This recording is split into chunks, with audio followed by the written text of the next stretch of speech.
बर्फ़ लाकर नगी ने अपने लिए स्कॉच और इसके लिए विस्की का जाम तैयार किया। क्या सोच रहे हो? वो अपना जाम उठाकर इसके करीब खिसक आई। इसी वक्त कबीर दादा ने तनावश के लरजते होठों के सामने हथियार डाल दिए थे। इसके दिमाग में एक तरकीब उभरी। नहीं, इसे यूं अजियत देना ठीक नहीं होगा। पहले इसे प्यार से समझा दूं, अपने साथ रहने की कबाहतें और नुकसानात गिनवा दूं। जब वो ये मानकर घर जाने पर राज़ी हो जाएगी, फिर पाशा को भी इत्मीनान हो जाएगा और मुझे भी। अब तो रो रो कर खुद को बेहाल कर देगी। एक मीठी कसक इसके दिल में जागी और नगी को दूर धकेलते हुए वो इत्मीनान भरे लहजे में बोला, तुम दूर बैठकर भी तो बात कर सकती हो। इसने बेबाकी से पूछा, क्या मतलब, मुझे बातों के लिए बुलाया है? तुम्हें पाशा ने मेरे पास भेजने का क्या मुआवजा दिया है, या पहले की तरह तुम्हारा अटका हुआ कोई काम निकाला है? इसे दूर ना होता देखकर वो खुद उठकर फॉर्म की कुर्सी पर जा बैठा। नगी के चेहरे पर मायने खैज मुस्कुराहट नमूदार हुई। गोया पाशा का अंदाज़ा ठीक था।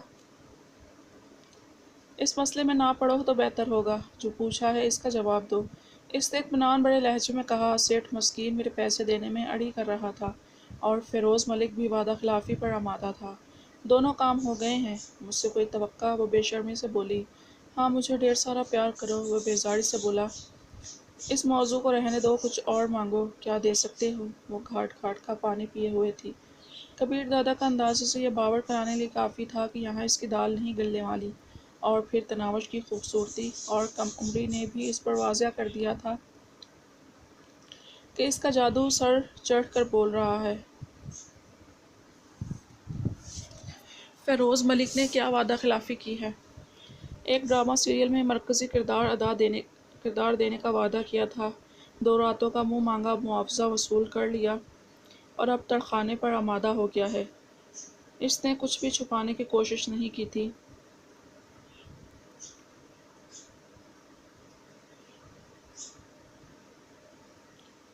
नादिर हबीब खाकवानी को जानती हो? है अल्लाह जी, किस कठोर का नाम ले दिया।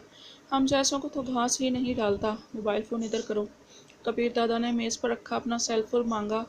ये ले। नगी ने मोबाइल फ़ोन उठाकर इसकी जानिब बढ़ाया और ख़ुद इसकी कुर्सी के साथ ही खड़ी हो गई। कबीर दादा नादिर हबीब का नंबर ढूंढ कर रब्ता करने लगा। घंटी जाते ही इसने स्पीकर ऑन करके मेज़ पर रख दिया। दूसरी ही घंटी पर कॉल वसूल कर ली गई थी। अस्सलाम वालेकुम कबीर साहब। खुशी से चहकती एक आवाज़ रिसीवर से बरामद हुई, जो ज़ाहिर कर रही थी इसके पास कबीर दादा का मोबाइल फ़ोन नंबर सेव है। कबीर दादा ने खुशगवार लहजे में पूछा, खाकवानी साहब कैसे मिजाज हैं? आपकी कॉल की खुशी हज़म नहीं हो पा रही। मोहब्बत है आपकी, लेकिन मैंने एक काम के सिलसिले में ज़हमत देना थी। वो पुरखुलूस लहजे में बोला, दुआ ही कर सकता हूँ कि आपको रोज़ाना मुझसे काम दरपेश आता हो।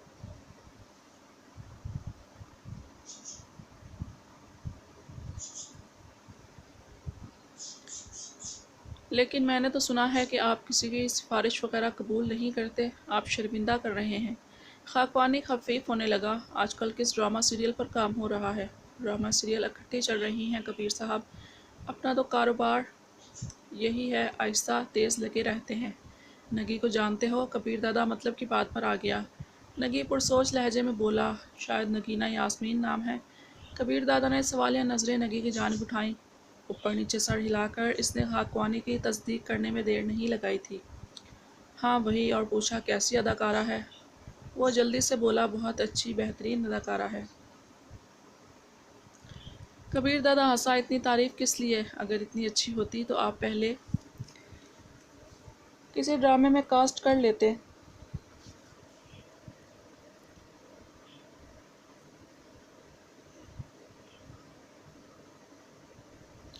वो तरकी व तरकी बोला, फिर आपकी सिफारिश की खुशी कैसे मिलती?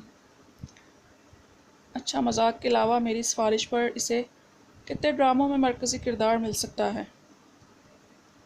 3 ड्रामों में इसे मरकज़ी किरदार मिल जाएगा, और अगर कारकर्दगी बेहतर पाई तो इससे भी बात भी महरूम नहीं रहेगी।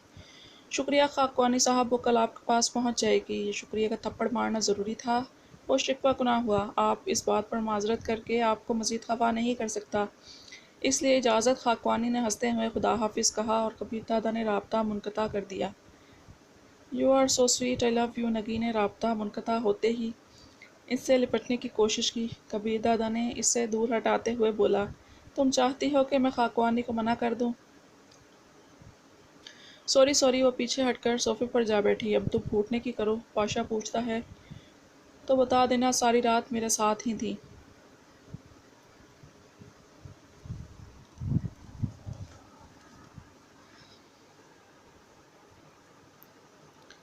दरवाजे पर दस्तक हुई और कबीर दादा के आ जाओ कहने पर राहत खाला बड़ी सी ट्रे में 3-4 डोंगे सजाए अंदर दाखिल हुई। खाना तो खा लूँ ना, इतने राहत खाला को देखते ही पूछा। कबीर दादा बेरुखी से बोला, घर खा लेना। ये कहते ही इसने उठते हुए अलविदाई मुसाफे के लिए इसकी जानिब हाथ बढ़ाया। इसके दिल में सब्र ख़त्म हो गया था और वो जल्द अज जल्द तनावश को अपनी आंखों के सामने देखना चाहता था। इतना कठोर भी कोई ना हो। वो मुँह बनाते हुए खड़ी हो गई, लेकिन इसके चेहरे पर छाए तासुरात ये बताने के लिए काफ़ी थे कि वो बेहद खुश थी। इसकी बला से कबीर दादा का तनावश से क्या दिली ताल्लुक़ था और पाशा की क्या परेशानियाँ थीं। इससे एक ही दिन में इतने फ़वाइद हासिल हो गए थे और ये काफ़ी से भी कुछ ज़्यादा था। वो कबीर दादा से अलविदाई मुसाफिया करके चल दी। शीशे की मेज़ पर खाने के बर्तन सजाती राहत खाला का चेहरा खुशी से खिल उठा था। नगी के बाहर निकलते ही कबीर दादा ने राहत खाला से झिझकते हुए पूछा, राहत खाला, वो रो तो नहीं रही? वो आहिस्ता से बोली, जी साहब। क्या जी साहब? कबीर दादा की समझ में इसका जी साहब करना नहीं आया था। रोते रोते आधी हो चुकी है, दरवाजे के बाहर ही बैठी थी। बड़ी मुश्किल से उठाकर साथ वाले कमरे में ले जाकर बिठाया है। काफ़ी देर समझाती रही हूँ, लेकिन आंसू नहीं थम रहे पगली के। कबीर दादा का दिल अजीब किस्म के दुख और सरशारी की मिली-जुली कैफियत से भर गया। जहाँ इसका रोना तकलीफ देने वाला था, वहीं सोचकर किसी के लिए आप इतने अहम भी हो सकते हैं कि वो पीठ पीछे आपके लिए रो रहा है। खुश करने वाली थी। अच्छा जाओ, इसको ले आओ कि खाना खा ले, और साथ ये भी बता देना कि दूसरी लड़की अपने किसी काम के कर्ज से आई थी और काम होते ही चली गई। राहत खाला से ज़िंदगी में पहली बार कबीर दादा ने इतनी लंबी और तफसीली बात की थी, वरना इसकी गुफ्तगू हल्का सा सर हिलाने ही पर मुश्तमिल होती। या ज़्यादा से ज़्यादा चंद अल्फाज, और वो इस तरह किसी बात की सफाई दे, ऐसा तो राहत खाला ने ख्वाब में भी नहीं सोचा था। जी साहब। वो खुशी से चहकते हुए बाहर निकल आई। तनावश तक वो तकरीबन दौड़ते हुए पहुंची थी। वो घुटनों पर सर रखे खामोश बैठी जाने की सोचों में गुम थी। इसके आंसू खुश्क हो चुके थे, मगर चेहरे पर इसी तरह 12 बज रहे थे। कितने नसीबों वाली है मेरी बेटी। अंदर जाते ही राहत खाला इससे लिपट गई। तंज कर रही हैं खाला? वो मज़ीद दुखी होने लगी। तंज क्यों करूँगी, और आज मुझे यकीन हो गया है। आपने सच कहा था कि आप वापस जाने के लिए नहीं आई। खाला, मेरा मजाक उड़ाना ज़रूरी है क्या? मजाक नहीं उड़ा रही खाला की जान, हकीकत बयान कर रही हूँ। कौन सी हकीकत खाला? यही कि मेरा शौहर एक दूसरी लड़की के साथ ख्वाबगाह में बंद है, और मुझे इसने शादी की 5वीं रात ही ठोकर लगाकर ख्वाबगाह से बाहर निकाल दिया है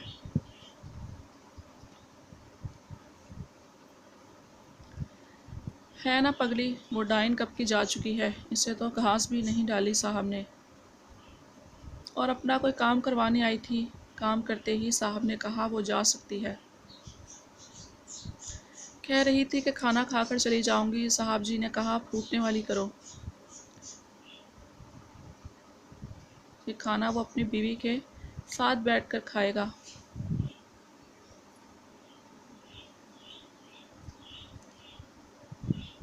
वो बेयकीनी से बोली, खाला जी कितने झूठ बोलेंगी मुझे तसल्ली देने के लिए। झूठ कैसा? साहब जी आपको बुला रहे हैं, और जानती हो क्या पूछ रहे हैं? क्या? तनावश के लहजे में अभी तक बेयकीनी हलकोरे ले रही थी। पूछ रहे थे आप रो तो नहीं रही? मैंने भी कह दिया, रो रो कर आती हो गई है मेरी बच्ची। और सच तो यह है कि आपको मेरे रोने की बात तो नहीं बतानी चाहिए थी। क्यों ना बताती, इन्हें भी तो थोड़ी तकलीफ़ पहुँचे। वो पूछने लगी, तकलीफ़ कैसी खाला जी? जिससे मोहब्बत होती है ना बेटी, इसको रोते देखना जितना तकलीफ़ देता है, इतनी तकलीफ़ किसी और चीज़ से नहीं मिलती। खाला जान सच कहें, वो मुझे बुला रहे हैं ना? आप मुझे बहला तो नहीं रही? खुशी और दुख के इम्तजाज से इसका चेहरा अजीब सा मंजर पेश करने लगा था। अल्लाह की कसम बेटी, बिल्कुल सच कह रही हूँ। राहत खाला ने इसे यकीन दिलाने के लिए कसम खाई। वो खुशी से लड़ते हुए दरवाजे की तरफ बढ़ी, मगर پھر واپس مڑتے ہوئے بیٹھ گئی۔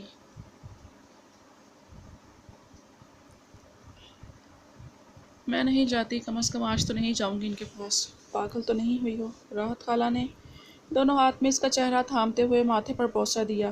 خالہ کی جان ایسا نہیں کرتے، نخرے کرنے کا اور لاڈ اٹھوانے کا اور اپنی ہر بات منوانے کا بہت وقت پڑا ہے۔